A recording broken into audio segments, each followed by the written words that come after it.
A reading from John chapter 12.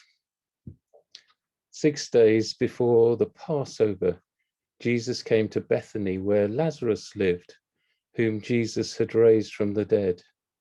Here a dinner was given in Jesus' honor. Martha served while Lazarus was among those reclining at table with him. Then Mary took a pint of pure nard, an expensive perfume. She poured it on Jesus' feet and wiped his feet with her hair, and the house was filled with the fragrance of the perfume. But one of his disciples, Judas Iscariot, who was later to betray him, objected. Why wasn't this perfume sold and the money given to the poor? It was worth a year's wages. He didn't say this because he cared about the poor, but because he was a thief. As keeper of the money bag, he used to help himself to what was put in it. Leave her alone, Jesus replied. It was intended that she should save this perfume for the day of my burial. You will always have the poor among you, but you will not always have me. Meanwhile, a large crowd of Jews found out that Jesus was there and came not only because of him, but also to see Lazarus, whom he had raised from the dead. So the chief priests made plans to kill Lazarus as well. For an account of him, many of the Jews were going over to Jesus and believing in him.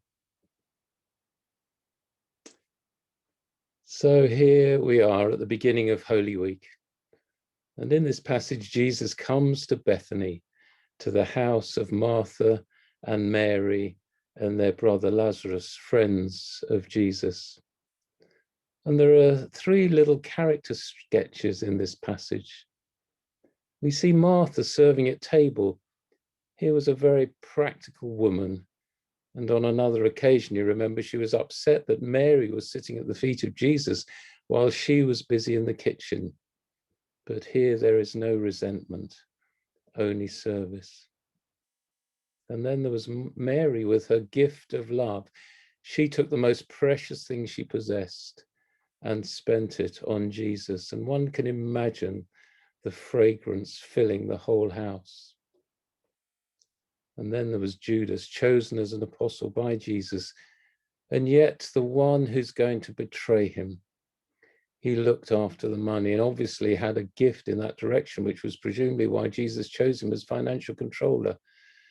And yet temptation often comes through that which we are naturally fitted for.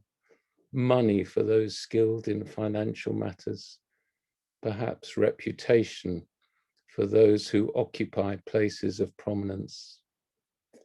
And here, rather than rejoicing over Mary's wonderful gift, he calls it an extravagant waste, but partly because if it had been sold, he could have got his hands on some of the money.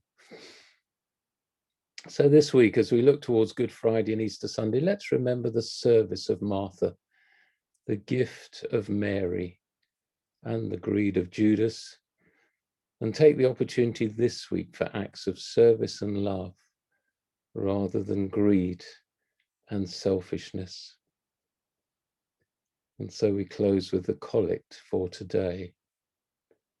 True and humble King, hailed by the crowd as Messiah, grant us the grace to know you and love you, that we may be found beside you on the way of the cross, which is the path of glory. Amen.